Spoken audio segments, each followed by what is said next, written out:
നമസ്കാരം. ഇപ്പോൾ കിട്ടിയതിലേക്ക് വിശദമായി ഞാൻ ഉന്മേഷ് ശിവരാമൻ, എന്നോടൊപ്പം കേൾവി പരിമിതരെ സഹായിക്കുന്നതിന് വേണ്ടി സോനാചറിയും ചേരുന്നു. മേയർ KSRTC ഡ്രൈവർ തർക്കവുമായി ബന്ധപ്പെട്ട് തിരുവനന്തപുരം നഗരസഭാ കൗൺസിൽ യോഗത്തിൽ ബഹളം. ഡ്രൈവർ യദുവിനെതിരെ നഗരസഭ പാസാക്കിയ പ്രമേയം പിൻവലിക്കണമെന്ന് BJP അംഗങ്ങൾ ആവശ്യപ്പെട്ടു. BJP കൗൺസിലർമാർ കൗൺസിൽ ഹാളിന്റെ നടുത്തളത്തിൽ ഇറങ്ങി പ്രതിഷേധിച്ചു. മേയർ മുഴുവൻ നാക്കെടുത്താൽ ഇന്ന് വരെ ഒരു സത്യം പറഞ്ഞിട്ടില്ലല്ലോ. മേയർ പറഞ്ഞിട്ടുള്ള മുഴുവൻ കളവാണ്. എനിക്ക് മേയർ പറഞ്ഞിട്ടുള്ള മുഴുവൻ കളവാണ്. മേയർ കഴിഞ്ഞ പ്രാവശ്യം DRNല് വാക്കാൽ പ്രമേയം LDFന് വേണ്ടി കൊണ്ടുവന്നു. ആ LDFന് വേണ്ടി കൊണ്ടുവന്ന വാക്കാൽ പ്രമേയത്തിൽ പ്രതിഷേധിച്ച് ഞങ്ങൾ ഇറങ്ങിപ്പോയി. അവരുടെ അംഗസംഖ്യ വെച്ച് അവർ പാസ്സാക്കി. വാക്കാൽ പ്രമേയം അവതരിപ്പിച്ചതിന്റെ ഭാഗമായിട്ടാണ് ഞങ്ങൾ അതിൽ നിന്ന് ബഹിഷ്കരിച്ചു പോയത്. അല്ലാതെ ഞങ്ങൾ സ്വപ്നം കണ്ടിട്ടല്ലല്ലോ ഇറങ്ങിപ്പോയത്.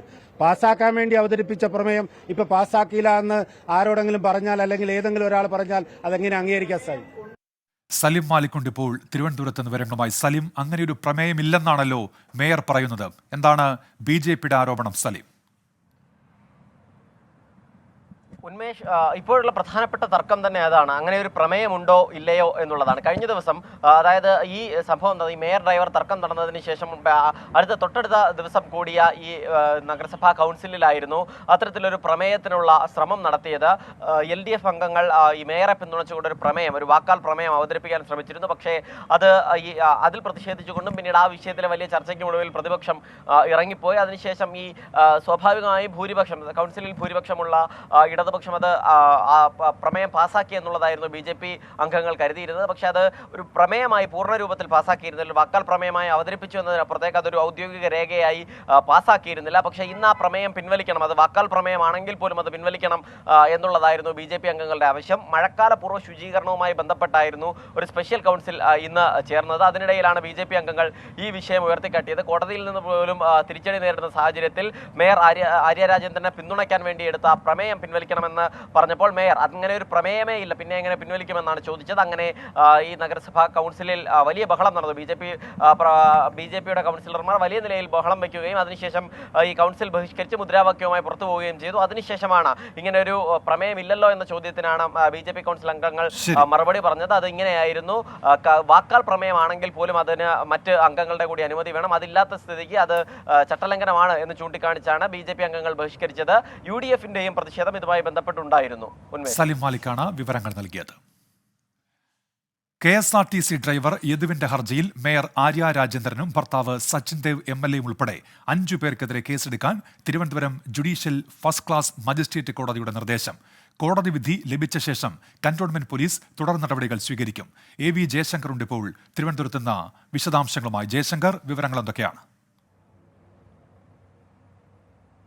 അതായത് ഇതുമായി ബന്ധപ്പെട്ട മേയർക്കും സച്ചിൻ ദേവ് MLA, ഒപ്പം മേയറുടെ സഹോദരന്റെ ഭാര്യ എന്നിവർക്കെതിരെ കേസെടുത്ത് അന്വേഷണം നടത്താനാണ് നിലവിൽ കോടതി ഉത്തരവിട്ടിരിക്കുന്നത്. ഇവർക്കെതിരെ കേസെടുക്കത്തിൽ ഏതു നൽകിയ ഹർജിയിലാണ് കോടതിയുടെ നടപടി. എന്തായാലും കോടതിയിൽ നിന്ന് വിശദമായ ഉത്തരവ് ലഭിച്ച ശേഷം, ഉത്തരവ് പരിശോധിച്ച ശേഷം ഇതുമായി ബന്ധപ്പെട്ട കേസെടുക്കാമെന്നാണ് നിലവിൽ കന്റോൺമെന്റ് പോലീസിന്റെ നിലപാട്. കാരണം ഒരു സംഭവവുമായി ബന്ധപ്പെട്ട 2 കേസെടുക്കുന്നതിൽ സാങ്കേതിക പ്രശ്നങ്ങളുണ്ട്. പക്ഷേ കോടതി ഉത്തരവുണ്ടെങ്കിൽ ഈ വിഷയത്തിൽ പ്രശ്നമില്ല എന്നൊരു നിലപാടിലാണ് നിലവിൽ പോലീസ് ഉള്ളത്. എന്തായാലും കോടതി ഉത്തരവ് ലഭിച്ച ശേഷം പോലീസ് കേസെടുക്കുന്നതുമായി ബന്ധപ്പെട്ട FIR എടുക്കുന്നതുമായി ബന്ധപ്പെട്ട നടപടികളിലേക്ക് കടക്കും. അതേസമയം തന്നെ ഈ KSRTCയുമായി ബന്ധപ്പെട്ട മറ്റു തരത്തിലുള്ള അന്വേഷണങ്ങൾ നിലവിൽ പുരോഗമിച്ചു കൊണ്ടിരിക്കുകയാണ്. ഇത് തന്നെ ഈ തർക്കമുണ്ടായ ദിവസം KSRTC ബസ് ഓടിക്കുന്നതിനിടെ ഫോൺ ഉപയോഗിച്ചതുമായി ബന്ധപ്പെട്ട റിപ്പോർട്ട് പോലീസ് KSRTCക്ക് കൈമാറാനുള്ള സാധ്യതയുണ്ട്. ഒപ്പം തന്നെ ഈ മെമ്മറി കാർഡ് കാണാത്തതുമായി ബന്ധപ്പെട്ട അന്വേഷണം പുരോഗമിക്കുകയാണ്. അതിനിടയിലാണ് രണ്ടാമത്തെ കേസ് മേയർക്കെതിരെ ചുമത്തപ്പെടുന്നത്. ഈ കേസുമായി ബന്ധപ്പെട്ടും വരും ദിവസങ്ങളിലും വിവാദങ്ങൾ തുടരാനുള്ള ഒരു സാധ്യതയുണ്ട്. ഈ കേസെടുത്തതിനെതിരെ മേയർ മേൽക്കോടതികളെ സമീപിക്കാനുള്ള സാധ്യതയും തള്ളിക്കളയാനാകില്ല. എന്തായാലും വരും ദിവസങ്ങളിലും ഈ മേയർ KSRTC ഡ്രൈവർ തർക്കം സംസ്ഥാനത്ത് വ്യാപകമായി തുടരുമെന്ന സൂചന തന്നെയാണ്. ശരി ജയശങ്കർ. ജയശങ്കറാണ് തിരുവനന്തപുരത്ത് നിന്ന് വിവരങ്ങൾ നൽകിയത്. കേരളത്തിന്റെ ഗ്രാന്റ് വെട്ടിക്കുറച്ചത് പുനഃപരിശോധിക്കാമെന്ന് കേന്ദ്ര ധനമന്ത്രി നിർമ്മല സീതാരാമൻ ഉറപ്പു നൽകിയതായി ഡൽഹിയിലെ സംസ്ഥാന സർക്കാർ പ്രതിനിധി KV തോമസ്. വിഷയത്തിൽ തീരുമാനം എടുക്കുന്നതിന് പെരുമാറ്റച്ചട്ടം തടസ്സമല്ലെന്നും KV തോമസ് പറഞ്ഞു. ശ്രമിച്ചുകൊണ്ടിരിക്കുന്നത് നമുക്ക് യൂഷ്വലായിട്ട് പോകുന്നൊരു വഴിയുണ്ട്. ആ വഴിയിലൂടെ പോവുകയും ഇലക്ഷൻ കഴിഞ്ഞ് പുതിയ ഗവൺമെൻറ് വരും, വരുമ്പോൾ സ്വാഭാവികമായിട്ടും നമ്മളിപ്പോൾ നടത്തിക്കൊണ്ടിരിക്കുന്ന സമ്മർദ്ദങ്ങളും കേരളത്തിന് വേണ്ടി ന്യായമായി കിട്ടുന്ന, നമ്മൾ ഔട്ട് ഓഫ് ദ വേ അല്ല ഒന്നും ചോദിച്ചിരിക്കുന്നത്, എല്ലാം ന്യായമായി കിട്ടേണ്ട കാര്യങ്ങളാണ്. അത് നമുക്ക് അവർക്ക് ബോധ്യപ്പെട്ടിട്ടുണ്ട്, സഹായിച്ചിട്ടുമുണ്ട്. ഒന്നും ചെയ്തിട്ടില്ല എന്ന് പറയില്ല. പക്ഷേ നമ്മൾ വികസന കാര്യത്തിൽ ഇന്ന് ഇന്ത്യക്ക് മാതൃകയാണ് കേരളം. അത് അവരെല്ലാവരും സമ്മതിക്കുന്നുണ്ട്. അപ്പോൾ നമുക്ക് ആ സാഹചര്യത്തിൽ നൽകേണ്ട സഹായങ്ങളെല്ലാം നൽകണം. വിവരങ്ങളുമായി അച്യുതൻ ഇപ്പോൾ ഡൽഹിയിൽ നിന്ന് ചേരുന്നുണ്ട്. അച്യുതൻ, കോടതിയിൽ പോയതാണ് സംസ്ഥാന സർക്കാർ ഈ ആവശ്യവുമായി. ഇപ്പോൾ വീണ്ടും ചർച്ചകൾക്ക് തുടക്കമായിരിക്കുന്നു. എന്തൊക്കെയാണ് വിവരങ്ങൾ അച്യുതൻ? ഉന്മേഷ്, ഇന്ന് 3 മണിയോട് കൂടിയായിരുന്നു ഡൽഹിയിലെ പ്രത്യേക പ്രതിനിധി കെ വി തോമസ് ധനമന്ത്രി നിർമ്മല സീതാരാമനുമായി ഈ വിഷയത്തിൽ ഒരു കൂടിക്കാഴ്ച നടത്തിയത്. എന്തായാലും വിഷയം പരിശോധിച്ചുകൊണ്ട്, അതായത് ഗ്രാന്റ് വെട്ടിക്കുറച്ചത് അടക്കമുള്ള കാര്യങ്ങളിൽ അത് പരിശോധിച്ചുകൊണ്ട് ഒരു നടപടി അതുണ്ടാകുമെന്നുള്ള ഉറപ്പ് ധനമന്ത്രി നൽകിയതായാണ് കെ വി തോമസ് മാധ്യമങ്ങളെ കണ്ട ഈ വിഷയത്തിൽ അറിയിച്ചത്. ഗ്രാന്റ് വിഷയത്തിൽ തീരുമാനമെടുക്കുന്നത് ഈ ഒരു തെരഞ്ഞെടുപ്പ് സാഹചര്യമായതുകൊണ്ട് തന്നെ അതിലൊരു പെരുമാറ്റച്ചട്ടം ബാധകമല്ല എന്നും കെ വി തോമസ് പറയുന്നുണ്ട്. കാര്യം ഉദ്യോഗസ്ഥ തലത്തിൽ കാര്യങ്ങൾ മുന്നോട്ട് പോകും എന്നാണ് ധനമന്ത്രി അറിയിച്ചതെന്നുകൂടി അദ്ദേഹം വ്യക്തമാക്കുന്നുണ്ട്. അങ്ങനെ വരുമ്പോൾ ഉടനടി തന്നെ എല്ലാ കാര്യങ്ങളും പരിശോധിച്ച് അതിനൊരു പരിഹാരം ഉണ്ടാകും എന്ന ഉറപ്പ് ലഭിച്ചതായി കൂടിയാണ് അദ്ദേഹം പറയുന്നത്. കാരണം നിരവധി തവണ ഈ ധനപ്രതിസന്ധിയുമായി ബന്ധപ്പെട്ട് സുപ്രീം കോടതിയിലടക്കം വലിയ തരത്തിലുള്ള വാഗ്വാദങ്ങളിൽ വരെ എത്തിയതാണ്. ഇതിനു മുൻപ് നടത്തിയ ചർച്ചകൾ പലതവണ പരാജയപ്പെട്ടതാണ്. എന്തായാലും ആ ഒരു സാഹചര്യം നിലനിൽക്കെ ഈ ഒരു കൂടിക്കാഴ്ച അത് ഒരു പ്രതീക്ഷയുടെ വക നൽകും എന്നുള്ള ഒരു വിശ്വാസത്തിൽ കൂടിയാണ് കേരളം. ശരി, ആർ അച്യുതൻ ഡൽഹിയിൽ നിന്ന്. ഇപ്പോൾ വരുന്നൊരു വാർത്തയിലേക്കാണ്. നാഗർകോവിലിൽ 5 വിദ്യാർത്ഥികൾ കടലിൽ മുങ്ങി മരിച്ചു. തിരുച്ചിറപ്പള്ളി മെഡിക്കൽ കോളേജിലെ വിദ്യാർത്ഥികളാണ് മരിച്ചത്. മനേഷ് മൂർത്തി വിവരങ്ങളുമായി ചെന്നൈയിൽ നിന്ന് ചേരുന്നുണ്ട്. മനേഷ്, വിശദാംശങ്ങൾ എന്തൊക്കെയാണ്? ഉന്മേഷ, സുഹൃത്തിന്റെ വിവാഹത്തിനായാണ് 12 പേരടങ്ങുന്ന സംഘം കന്യാകുമാരിയിൽ ഇന്നലെ എത്തിയത്. വിവാഹം കഴിഞ്ഞ് ഇന്ന് രാവിലെയാണ് അവർ നാഗർകോവിലുള്ള ലെമോരിയ എന്ന് പറയുന്ന ബീച്ചിൽ എത്തുന്നത്. എല്ലാവരും തന്നെ കുളിക്കാൻ ഇറങ്ങിയതായിരുന്നു. 2 പേരാണ് ഒഴുക്കിൽപ്പെട്ടത്, തിരയിൽപ്പെട്ടത്. അവരെ രക്ഷിക്കാനുള്ള ശ്രമത്തിനിടെയാണ് ബാക്കിയുള്ളവരും അപകടത്തിൽപ്പെട്ടതെന്നുള്ളതാണ് അവിടെ രക്ഷാപ്രവർത്തനം നടത്തിയ ആളുകൾ പറയുന്നത്. എന്തായാലും 5 പേർ മരിച്ചു, 3 പേർക്ക് പരിക്കുണ്ട്. അവർ 3 പേരും ആശാരിപ്പള്ളം സർക്കാർ ആശുപത്രിയിൽ ചികിത്സയിലാണ്. തഞ്ചാവൂർ സ്വദേശി ചാരുകവി, നെയ്വേലി സ്വദേശിയായിട്ടുള്ള ഗായത്രി, ആന്ധ്രാപ്രദേശ് സ്വദേശി വെങ്കടേഷ്, ദിണ്ടിഗൽ സ്വദേശി പ്രവീൺ, അതുപോലെ തന്നെ കന്യാകുമാരി സ്വദേശി സർവ്വ ദീക്ഷിത്, അങ്ങനെ 5 പേർ ഇപ്പോൾ മരിച്ചിരിക്കുന്നത്. അവരുടെ മൃതദേഹങ്ങൾ ആശാരിപ്പള്ളം ആശുപത്രിയിലേക്ക് മാറ്റിയിട്ടുണ്ട്. പോസ്റ്റ്മോർട്ടത്തിന് ശേഷം മറ്റ് നടപടിക്രമങ്ങൾക്ക് ശേഷം ബന്ധുക്കൾക്ക് വിട്ടുകൊടുക്കുമെന്നുള്ളതാണ് പോലീസ് അറിയിച്ചിരിക്കുന്നത്. പ്രധാനപ്പെട്ട കാര്യം, ഈ പറഞ്ഞ കള്ളക്കടൽ പ്രതിഭാസത്തിന്റെ ഭാഗമായി അവിടെ ധാരാളം ആളുകൾ എത്തുന്ന ഒരു ബീച്ചാണ്. അതുകൊണ്ട് തന്നെ നേരത്തെ 2 ദിവസമായി അവിടെ നിയന്ത്രണങ്ങൾ ഏർപ്പെടുത്തിയിരുന്നു. ആ നിയന്ത്രണങ്ങളെല്ലാം മറികടന്നാണ് ഇവർ കടലിൽ ഇറങ്ങിയത് എന്നുള്ളതാണ് ഈ പറഞ്ഞ അന്വേഷണ സംഘവും അല്ലെങ്കിൽ രക്ഷാപ്രവർത്തനത്തിൽ എത്തിയ ആളുകളൊക്കെ പറയുന്നത്. മനേഷ് മൂർത്തിയാണ് വിവരങ്ങൾ നൽകിയത് ചെന്നൈയിൽ നിന്നും. മാസപ്പടി വിവാദത്തിൽ മാത്യു കുഴനാടൻ MLAയുടെ ഹർജിയിലെ ആരോപണങ്ങൾക്ക് പ്രഥമ ദൃഷ്ട്യാ തെളിവില്ലെന്ന് തിരുവനന്തപുരം വിജിലൻസ് കോടതി. ഹർജി അഴിമതി നിരോധന നിയമത്തിന്റെ പരിധിയിൽ വരില്ല. ഹർജി രാഷ്ട്രീയ പ്രേരിതം എന്ന വാദം ശക്തിപ്പെടുന്നു എന്നും കോടതിയുടെ നിരീക്ഷണം. വിധിപ്പകർപ്പ് 24 ലഭിച്ചു. ഷഫീദ് റാവുത്ത് ചേരുന്നുണ്ട് തിരുവനന്തപുരത്ത്. ഷഫീദ്, ഇത് രാഷ്ട്രീയ നീക്കം എന്നുള്ളത് CPIM ഇടതുപക്ഷത്തിന്റെ ആരോപണമാണ്. ഇപ്പോൾ കോടതിയുടെ ഈ വിധിപ്പകർപ്പിലും അത്തരമൊരു പരാമർശമുണ്ടെന്നാണോ ഷഫീദ്? ഉന്മേഷ്, മുഖ്യമന്ത്രിക്കും മുഖ്യമന്ത്രിയുടെ മകൾ വീണയ്ക്കുമെതിരായുള്ള അന്വേഷണം ആവശ്യപ്പെട്ടുള്ള മാത്യു കുഴനാടന്റെ ഹർജി തള്ളിയ വിധിയിൽ ആ വിധിപ്പകർപ്പിൽ പറഞ്ഞിരിക്കുന്ന തിരുവനന്തപുരം വിജിലൻസ് കോടതി പറഞ്ഞിരിക്കുന്ന കാര്യങ്ങൾ ഇവയൊക്കെയാണ്. അതായത് മാത്യു കുഴനാടൻ ഹർജിയിൽ ഉന്നയിക്കുന്ന ആരോപണങ്ങൾക്ക് പ്രഥമ ദൃഷ്ട്യാ തെളിവില്ല. ഹർജി അഴിമതി നിരോധന നിയമത്തിന്റെ പരിധിയിൽ വരില്ല. ഹർജി രാഷ്ട്രീയ പ്രേരിതമെന്ന വാദം ശക്തിപ്പെടുത്തുന്നതാണെന്നും കോടതി നിരീക്ഷിച്ചിരിക്കുന്നു. CMRൽ പണം നൽകിയ മറ്റാരുടെയും പേരിൽ ഹർജിക്കാരൻ അന്വേഷണം ആവശ്യപ്പെട്ടിട്ടില്ല എന്നുള്ളതാണ് ഈ രാഷ്ട്രീയ പ്രേരിതമാണ് എന്ന് പറയാനുള്ള കാരണം. എന്തുകൊണ്ട് മുഖ്യമന്ത്രിക്കും മകൾക്കുമെതിരെ മാത്രം അന്വേഷണം ആവശ്യപ്പെടുന്നുവെന്നും ഈ വിധിപ്പകർപ്പിൽ കോടതി ചൂണ്ടിക്കാണിക്കുന്നുണ്ട്. മാത്യു കുഴനാടന്റെ ഹർജിയിൽ ആരോപണങ്ങൾ മാത്രമാണെന്നും കോടതി നിരീക്ഷിക്കുന്നു. ആരോപണം തെളിയിക്കുന്ന രേഖകൾ ഹാജരാക്കുന്നതിൽ പരാജയപ്പെട്ടു.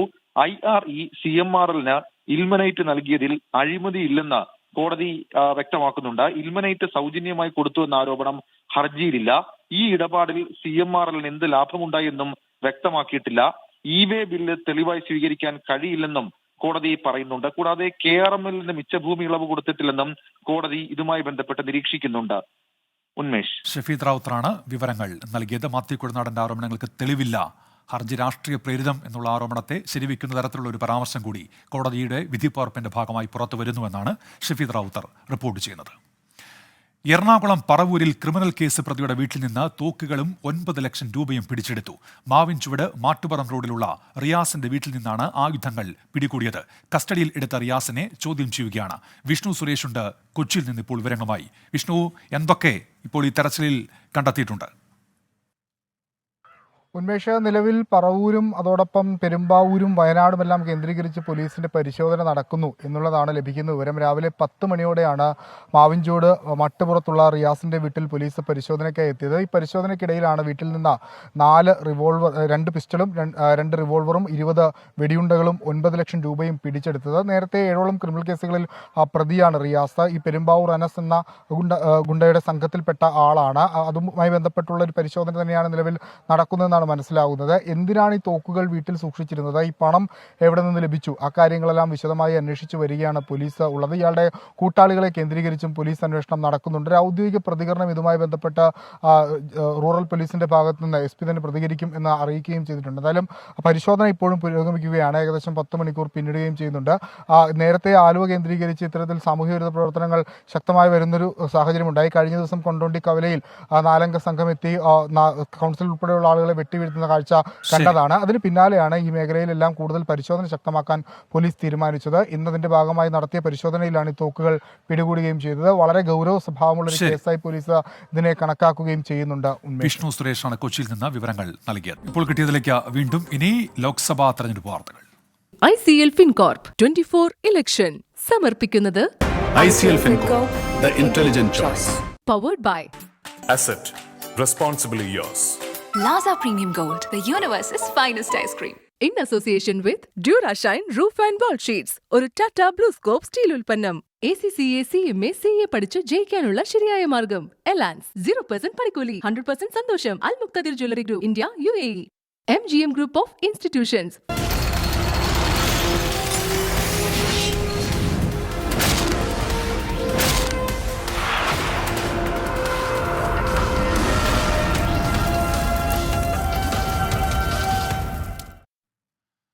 ലോക്സഭാ തെരഞ്ഞെടുപ്പ് പ്രചാരണത്തിനായി സ്ഥാപിച്ച കൊടിതോരണങ്ങളും ഫ്ലക്സുകളും നീക്കം ചെയ്യാൻ CPI നിർദ്ദേശം. തെരഞ്ഞെടുപ്പ് സാമഗ്രികൾ മാറ്റുന്നതിൽ പാർട്ടികളും മുന്നണികളും തമ്മിൽ മത്സരബുദ്ധി ഉണ്ടാകുന്നത് സ്വാഗതാർഹമാണെന്ന് CPI സംസ്ഥാന സെക്രട്ടറി ബിനോയ് വിശ്വം. MG പ്രതീഷുണ്ട് തിരുവനന്തപുരത്ത് നിന്ന് ഇപ്പോൾ വിവരങ്ങളുമായി. പ്രതീഷ്, എന്താണ് CPI സംസ്ഥാന സെക്രട്ടറിയുടെ നിർദ്ദേശം? പ്രതീഷ്. ഉന്മേഷ, ലോക്സഭാ തെരഞ്ഞെടുപ്പ് പൂർത്തിയായതിന് പിന്നാലെ തദ്ദേശ വകുപ്പ് ഈ തിരഞ്ഞെടുപ്പ് സാമഗ്രികൾ നീക്കം ചെയ്യണമെന്ന ഒരു നിർദ്ദേശം മുന്നോട്ട് വച്ചിരുന്നു. ഇതിന് പിന്നാലെയാണ് ഇപ്പോൾ CPI പാർട്ടി പ്രവർത്തകരോടും അണികളോടും ഇത്തരത്തിൽ തെരഞ്ഞെടുപ്പുമായി ബന്ധപ്പെട്ട് സ്ഥാപിച്ച മുഴുവൻ സാമഗ്രികൾ നീക്കം ചെയ്യണമെന്ന ഒരു നിർദ്ദേശം ഇപ്പോൾ ഇറക്കിയിരിക്കുന്നത്. വാർത്താക്കുറിപ്പായാണ് CPI സംസ്ഥാന സെക്രട്ടറി ഇക്കാര്യം അറിയിച്ചിരിക്കുന്നത്. ഈ തിരഞ്ഞെടുപ്പിൽ വിവിധ ഇടങ്ങളിൽ സ്ഥാപിച്ചിട്ടുള്ള കൊടിതോരണങ്ങളും ഫ്ലക്സുകളും ഉടൻ തന്നെ നീക്കം ചെയ്ത് സഹകരിക്കണമെന്നതാണ് ഈ നിർദ്ദേശത്തിൽ പറയുന്നത്. ഇക്കാര്യത്തിൽ പാർട്ടികളും മുന്നണികളും തമ്മിൽ ഒരു മത്സരബുദ്ധി ഉണ്ടാകുന്നത് സ്വാഗതാർഹമാണെന്നും വാർത്താക്കുറിപ്പിൽ ബിനോയ് വിശ്വം പറയുന്നുണ്ട്. ഈ മാറ്റുന്ന ഈ തിരഞ്ഞെടുപ്പ് സാമഗ്രികൾ പരിസ്ഥിതി സൗഹാർദ്ദപരമായി സംസ്കരിക്കണമെന്നും ഈ നിർദ്ദേശത്തിൽ പറയുന്നുണ്ട്. നേരത്തെ CPIM ഇതുമായി ബന്ധപ്പെട്ട പാർട്ടി പ്രവർത്തകർക്ക് തിരഞ്ഞെടുപ്പ് സാമഗ്രികൾ നീക്കം ചെയ്യാൻ നിർദ്ദേശം നൽകിയിരുന്നു. MG പ്രതീഷാണ് തിരുവനന്തപുരത്ത് നിന്ന് വിവരങ്ങൾ നൽകിയത്. കോഴിക്കോട് NITയിൽ ജീവനൊടുക്കിയ മുംബൈ സ്വദേശിയായ വിദ്യാർത്ഥി യോഗേശ്വർ നാഥുവിന്റെ മൃതദേഹം ബന്ധുക്കൾക്ക് വിട്ടു നൽകി. ഇന്ന് പുലർച്ചെയാണ് യോഗേശ്വർ ഹോസ്റ്റൽ കെട്ടിടത്തിന് മുകളിൽ നിന്ന് ചാടിയത്. മിഥില ബാലൻ കോഴിക്കോട് നിന്ന്. മിഥില, വിവരങ്ങൾ. അല്പസമയം മുമ്പാണ് യോഗേശ്വറിന്റെ മൃതദേഹം ബന്ധുക്കൾക്ക് വിട്ടു നൽകിയത്. അമ്മയും അച്ഛനുമാണ് മുംബൈയിൽ നിന്നും എത്തിയിട്ടുണ്ടായിരുന്നത്. ഇവർ വൈകിട്ടോടെയാണ് കോഴിക്കോട് മെഡിക്കൽ കോളേജിൽ എത്തിയത്. പോസ്റ്റ്മോർട്ടം നടപടികൾക്ക് ശേഷമാണ് മൃതദേഹം വിട്ടു നൽകിയത്. നേരത്തെ സൂചിപ്പിച്ചതുപോലെ തന്നെ ഇന്ന് രാവിലെ 6 മണിക്കാണ് ഹോസ്റ്റൽ കെട്ടിടത്തിന്റെ 7ാമത്തെ നിലയിൽ നിന്നും യോഗേശ്വർ ചാടിയത്. സഹോദരന് മൊബൈലിൽ സന്ദേശം അയച്ചിട്ടുണ്ടായിരുന്നു താൻ ആത്മഹത്യ ചെയ്യാൻ പോവുകയാണെന്ന്. സഹോദരൻ ഉടൻ തന്നെ വീട്ടുകാരെ വിവരം അറിയിച്ചു. വീട്ടുകാർ കോളേജ് അധികൃതരെ അറിയിച്ചെങ്കിലും അപ്പോഴത്തേക്കും ഈ യോഗേശ്വർ കെട്ടിടത്തിൽ നിന്നും ചാടിയിട്ടുണ്ടായിരുന്നു. കോഴിക്കോട് മെഡിക്കൽ കോളേജിലേക്ക് ആ സമയത്ത് തന്നെ അതീവ ഗുരുതരാവസ്ഥയിലായിരുന്നു. കോഴിക്കോട് മെഡിക്കൽ കോളേജിലേക്ക് എത്തുന്നതിനിടയിൽ തന്നെ മരണം സംഭവിച്ചിട്ടുണ്ടായിരുന്നു. എന്നാൽ എന്താണ് ഇത്തരമൊരു ആത്മഹത്യ കാരണം എന്നത് ഇതുവരെ വ്യക്തമായിട്ടില്ല. കോഴിക്കോട് വിവരങ്ങൾ നൽകിയത്. ലോക്സഭാ തെരഞ്ഞെടുപ്പിൽ അമേഠി മണ്ഡലം തിരിച്ചുപിടിക്കാൻ കോൺഗ്രസ്. പ്രിയങ്ക ഗാന്ധി അമേഠിയിൽ 12 ദിവസം പ്രചാരണത്തിനിറങ്ങും. ഗ്രാമപ്രദേശത്ത് പ്രചാരണം ശക്തമാക്കാൻ 500 അംഗങ്ങൾ ഉൾപ്പെടുന്ന പ്രത്യേക സംഘത്തെ നിയോഗിക്കും.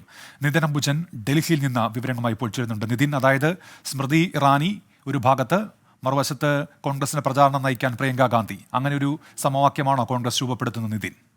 ഉന്മേഷ്, മണ്ഡലത്തിലെ സ്ഥാനാർത്ഥി KL ശർമ്മയാണെങ്കിൽ കോൺഗ്രസ് ഇപ്പോൾ പ്രിയങ്ക ഗാന്ധിയെ രംഗത്തിറക്കിക്കൊണ്ട് മണ്ഡലം തിരിച്ചുപിടിക്കാനുള്ള പ്രചരണത്തിൽ സജീവമായി തന്നെ പങ്കെടുപ്പിച്ചുകൊണ്ട് മണ്ഡലം തിരിച്ചുപിടിക്കാനുള്ള നീക്കമാണ് നടക്കുന്നത്. ഭാഗമായാണ് 12 ദിവസം മണ്ഡലത്തിലെ വിവിധ റാലികളിലും അതോടൊപ്പം തന്നെ പ്രചാരണത്തിലും പ്രിയങ്ക ഗാന്ധി പങ്കെടുക്കും. ഏതാണ്ട് 500 അംഗ ടീമിനെ രൂപീകരിച്ചുകൊണ്ട് ഓരോ ഗ്രാമങ്ങളിലും പ്രചരണം ശക്തമാക്കാനാണ് കോൺഗ്രസ് തീരുമാനിച്ചിരിക്കുന്നത്. നമുക്കറിയാം, സ്ഥാനാർത്ഥിയായി പ്രിയങ്ക ഗാന്ധി മത്സരത്തിൽ ഉണ്ടാകുമെന്ന് ആദ്യഘട്ടത്തിൽ റിപ്പോർട്ടുകൾ ഉണ്ടായിരുന്നെങ്കിലും KL ശർമ്മയെ മണ്ഡലത്തിൽ സ്ഥാനാർത്ഥിയാക്കി മണ്ഡലം തിരിച്ചുപിടിക്കാനാണ് നീക്കം. അതോടൊപ്പം തന്നെ 55,000 വോട്ടുകൾക്കാണ് 2019 മണ്ഡലം നഷ്ടപ്പെട്ടത്. ഇക്കുറി തിരിച്ചു വരാൻ കഴിയുമെന്നൊരു സാഹചര്യം കോൺഗ്രസ് ഉണ്ടെന്നാണ് വിലയിരുത്തൽ. ഈ ഒരു പശ്ചാത്തലത്തിൽ പ്രിയങ്ക ഗാന്ധി തന്നെ പ്രചരണത്തിനായി ശ്രദ്ധ കേന്ദ്രീകരിക്കും. അതോടൊപ്പം തന്നെ മുതിർന്ന നേതാവായ അശോക് ഗെഹ്ലോട്ടിനെ നിരീക്ഷകനായി നിയോഗിച്ചുകൊണ്ടാണ് മണ്ഡലത്തിൽ കോൺഗ്രസ് കൂടുതൽ ശ്രദ്ധ കേന്ദ്രീകരിക്കുന്നത്. ശരി നിതിൻ അംബുജനാണ് ഡൽഹിയിൽ നിന്ന് വിവരങ്ങൾ നൽകിയത്. പാലക്കാട് ആനക്കര കൂടല്ലൂരിൽ യുവാക്കൾ സഞ്ചരിച്ച കാർ നിയന്ത്രണം വിട്ട് തലകീഴായി മറഞ്ഞ ദൃശ്യങ്ങൾ പുറത്ത്. അപകടത്തിൽ ആർക്കും കാര്യമായി പരിക്കുണ്ടായിരുന്നില്ല. ആ CCTV ദൃശ്യങ്ങൾ പുറത്തു വന്നിട്ടുണ്ട്. ആദ്യം ആ ദൃശ്യങ്ങളിലേക്ക്.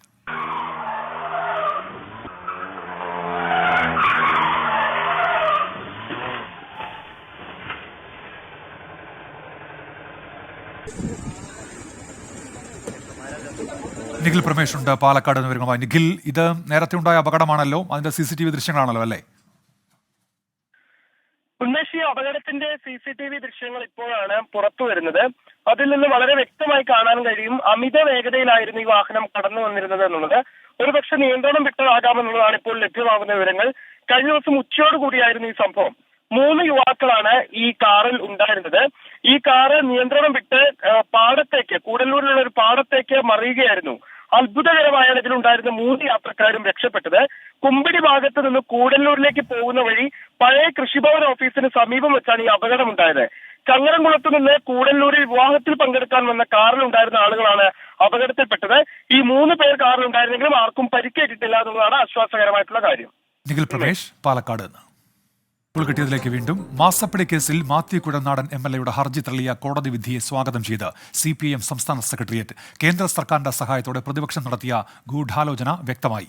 കമ്പനികൾ നടത്തിയ ഇടപാടിൽ മുഖ്യമന്ത്രിയെ വലിച്ചിഴച്ച് അപകീർത്തിപ്പെടുത്തുകയായിരുന്നു ലക്ഷ്യമെന്നും സംസ്ഥാന സെക്രട്ടേറിയറ്റ് പ്രസ്താവനയിൽ പറഞ്ഞു. ഷഫീദ് റാവുത്തറുണ്ട് തിരുവനന്തപുരത്ത് നിന്ന്. ഷഫീദ്, എന്താണ് CPIM വ്യക്തമാക്കുന്ന നിലപാട്? ഉന്മേഷ, മാത്യു കുഴൽനാടൻ MLA ഈ വിഷയവുമായി ബന്ധപ്പെട്ട് അതിരൂക്ഷമായ ഭാഷയിൽ CPM വിമർശിക്കുന്നു എന്നുള്ളതാണ് ഏറ്റവും പ്രധാനപ്പെട്ട കാര്യം.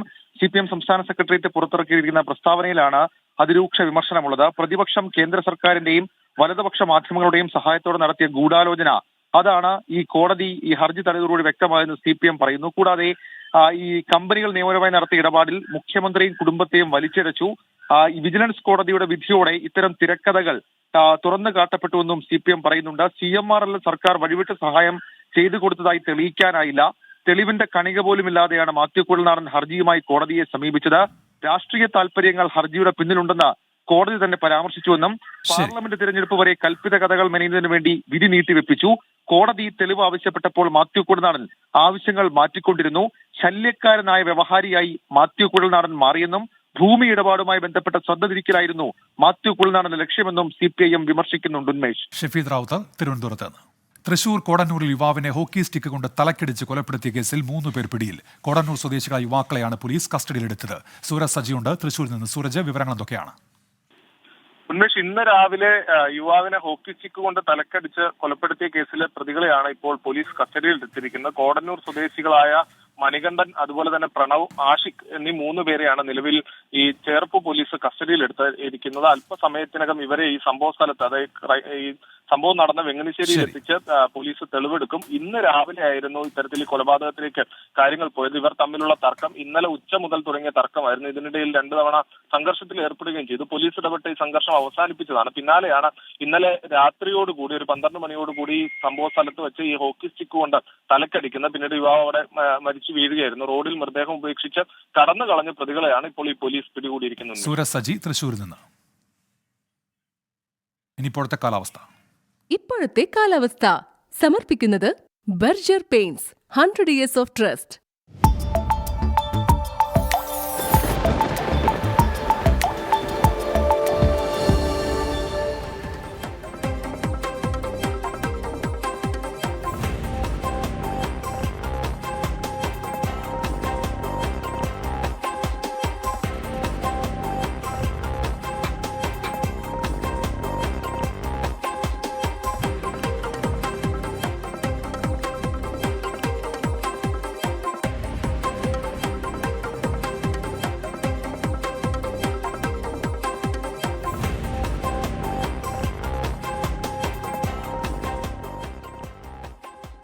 ഇപ്പോൾ കിട്ടിയത് പൂർത്തിയാകുന്നു.